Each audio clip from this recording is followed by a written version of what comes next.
يضربون بها الناس ونساء كاسيات عاريات مميلات مائلات رؤوسهن كأسنمة البخت المائلة لا يدخلن الجنة ولا يجدن ريحها وإن ريحها لتوجد من مسيرة كذا وكذا رواه مسلم۔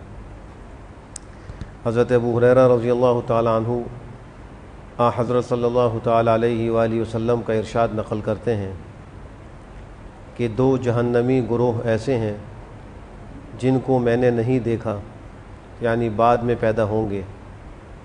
ایک وہ گروہ جن کے ہاتھ میں بیل کی دم جیسے کوڑے ہوں گے، وہ ان کوڑوں کے ساتھ لوگوں کو ناحق ماریں گے۔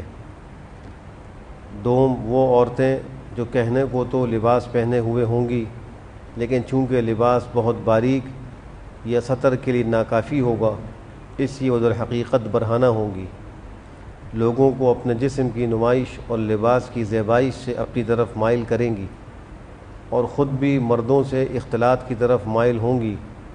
ان کے سر فیشن کی وجہ سے بختی اونٹ کے کوہان جیسے ہوں گے۔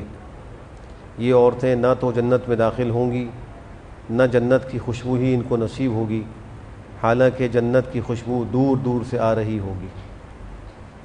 اس حدیث میں سرکار دو عالم صلی اللہ تعالی علیہ وآلہ وسلم کی نبوت کی ایک بہت بڑی دلیل بیان کی گئی، اور وہ یہ ہے کہ آپ نے پیشگوئی کے طور پر فرمایا میری امت میں دو گروہ ایسے ہوں گے جو اب تک میں نے نہیں دیکھے، اب تک پیدا نہیں ہوئے، اور وہ دونوں جہنم میں جائیں گے، سزا بھگتیں گے۔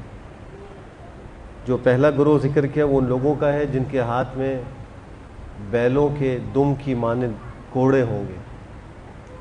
محدثین اور شراح نے لکھا ہے کہ چونکہ جس زمانے میں پیغمبر نے یہ ارشاد فرمایا اس زمانے میں قانون نافذ کرنے کے لیے اور جرائم پر سزا دینے کے لیے کوڑوں کا استعمال ہوتا تھا۔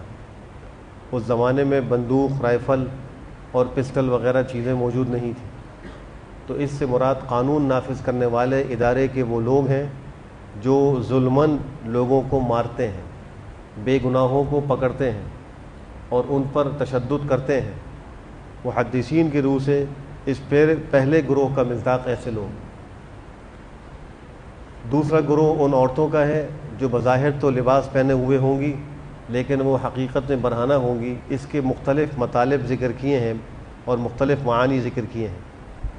ایک معنی یہ ہے کہ ان کا لباس اتنا باریک ہوگا کہ جس سے ان کا جسم جھلکتا ہوگا، تو اگرچہ وہ کپڑے پہنے ہوئے ہیں لیکن حقیقت میں وہ برہنہ ہے۔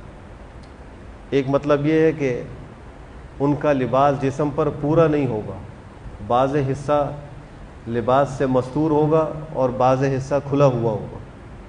ایک معنی یہ ہے کہ انہوں نے لباس تو پہنا ہوا ہوگا لیکن تقوی کے لباس سے وہ عاری ہوں گی اور اس سے برہنہ ہوں گی۔ یہ مختلف مطالب ہیں۔ اب اگر ہم دیکھیں کہ ہمارے زمانے کے اعتبار سے یہ دونوں ہی قسم کے گروہ ہمیں نظر آ رہے ہیں۔ خواتین بھی ایسی نظر آ رہی ہیں کہ جو لباس ایسا پہنتی ہیں اس کو حقیقت میں لباس کہنا مشکل ہے، اور جو لباس کے نام پہ سوائے دھبے کے اور شرم و حیا کے جنازے کے اور کچھ نہیں ہے۔ بے شرمی اور بے حیائی کی حدود کو اس طرح پامال کیا جا رہا ہے کہ الامان والحفیظ۔ آج کی عورتوں کے اندر ایک معیار یہ ہو گیا ہے کہ جو فیشن ڈیزائنر ہے اس کو بہت آئیڈیل سمجھا جاتا ہے، حالانکہ حدیث شریف کی روح سے وہ دوسرے مردوں کو اپنی طرف مائل کرنے والی ہے، اور وہ اس قسم کے پوز وہ اس کی فوٹو بنواتی ہے کہ لوگ اس کی طرف مائل ہوں اور اس چیز کو خریدیں، یا جس چیز پر وہ اشتہار لگا ہوا ہے اس کی طرف مائل ہو جائیں۔ تو یہ عورتوں کے اندر ایک فیشن بن گیا ہے اور اس کو ایک فخر کی بات سمجھا جاتا ہے، اور نوجوان لڑکیاں اور خواتین اس طرف جانے کے لیے بےتاب ہوتی ہیں اور مختلف ہیلے اور اسباب اختیار کرتی ہیں۔ انتہائی افسوس کی بات ہے، اور یہ قیامت کی علامات میں ایک بڑی علامت اس کو شمار کیا گیا ہے۔ مردوں کو بھی مائل کرنے والی ہیں، ایسی خواتین بھی موجود ہیں جو اس قسم کے لباس سے مردوں کو مائل کرتی ہیں کہ مردوں کی نگاہیں ان پر پڑیں۔ لازم ہے ان لوگوں پر جن کی نگرانی میں ایسی خواتین موجود ہوں کہ وہ ان کو پابند کریں کہ وہ پردے کے ساتھ گھر سے باہر نکلا کریں، ورنہ ان عورتوں کے ساتھ یہ جو ان کے مسئولین ہیں، باپ ہے، بڑا بھائی ہے یا شوہر ہے، قیامت کے دن اس کو بھی اس کا جواب دینا ہوگا۔ اللہ ہم سب کو ان دونوں قسم کے گروہوں سے بچنے کی توفیق نصیب فرمائے۔ الحمدللہ رب العالمین۔